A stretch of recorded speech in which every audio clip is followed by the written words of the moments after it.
This is episode 4. How we can use this time of coronavirus to make the world right again. What's your idea of an ideal world? The world is currently broken down. How can we rebuild in a way that benefits all of humanity? Hi, I'm Sue Rabe, and this is Living Your Authentic Life podcast for women over 50. The coronavirus had to happen. We've been living in a world of institutions, systems, corporations, having precedence over people, and that needs to change. It's our job to turn things around by what we are thinking. Thoughts are things. What are the possibilities that we could create from this situation that will serve humanity? Before 1985, my life looked like it was supposed to look. I had a big house on several acres in an urban area outside of Houston. My husband had a good job. We had 2 children, but we were both miserable. I didn't realize it, but later I saw that I was spiritually bankrupt. So, in late 1985, I left my big house and my marriage and moved back to Houston with my 2 small children and no money. My life appeared to be turned upside down, as I was a single mom struggling with two little girls. But I was finally happy because I found my tribe. I finally found people who I identified with, and I felt at home for the first time. They were people who believed more in the unseen than in the visible world. They were spiritual seekers who had conscious contact with a higher power or the universe. They were open-minded to any idea or reality or possibility. During this transition, this exploration into new ideas, meeting new people, exploring new thoughts, I was really excited.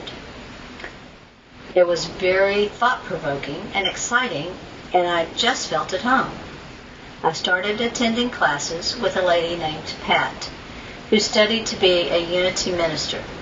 But at the last minute, she didn't take her vows because she didn't even want to be limited as a unity minister.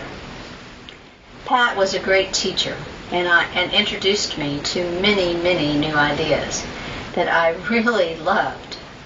One of the things that we talked about was how the world, even in 1985, appeared to be upside down and backwards. She showed the word live and the word evil, which, if you look at the word evil, it is the word live, backwards. And that's the way we have been living for years. People have not been important. Institutions have been important. Corporations have been important. But what happened to the little guy? It wasn't important. It didn't really matter. It was all about big bucks and people who ran the corporations or the institutions. We talked about how the world needed to change, that all institutions and systems would have to crumble in order for us to be living the way that we should be living. I couldn't imagine how on earth that could happen. How educational systems could be gone, banking systems could be gone, family systems would have to change. All these things that would need to be rethought, rearranged. How could that possibly happen? Well, guess what? Here we are. I never thought a virus would do it, but believe me, I think it's bringing or has brought people to their knees. And if not yet, it's coming. I haven't been nervous or afraid during this time of having to be sequestered by the coronavirus. Yes, I have been a little concerned at times, if I got it, since I am in that older generation, that it might be dangerous for me to have it. But really, been kind of exciting to think about all the things breaking down so that they can be rebuilt in a way that works for everyone. Think about it. We can't come out of this the same. This is a huge lesson worldwide. Look at the benefits, the positive things that have happened already. The pollution, the environment, the way Mother Earth has responded.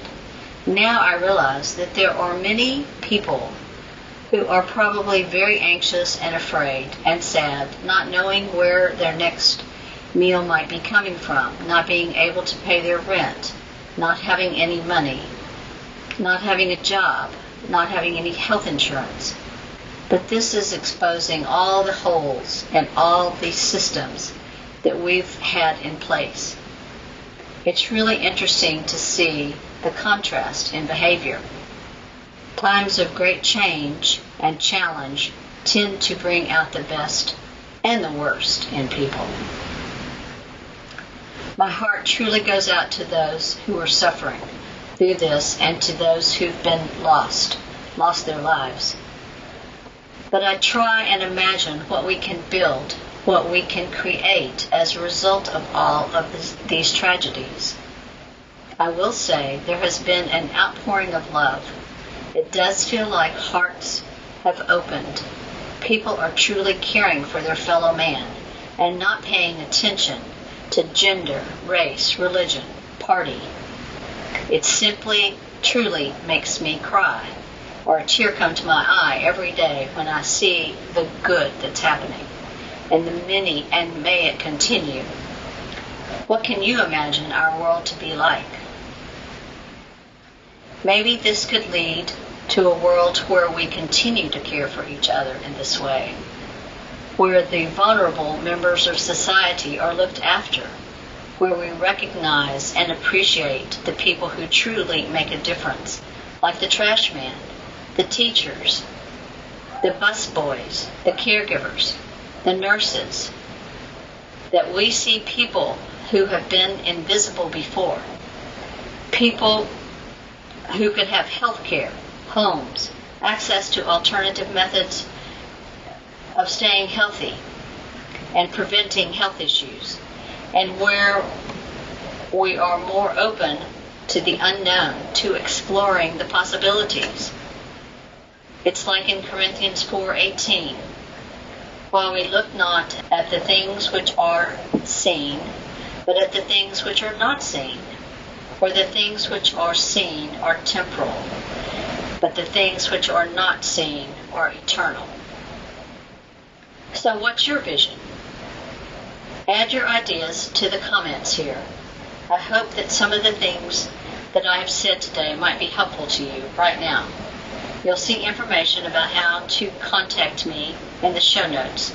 And if you're driving and you don't have a pencil or access to my website right now, you can go to Mary Sue Rabe, spelled R-A-B-E, B as in boy, .com, and you'll be able to find a way to contact me.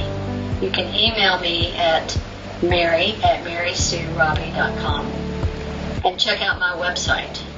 If you enjoyed this podcast, please give me a rating and subscribe. Thanks for listening.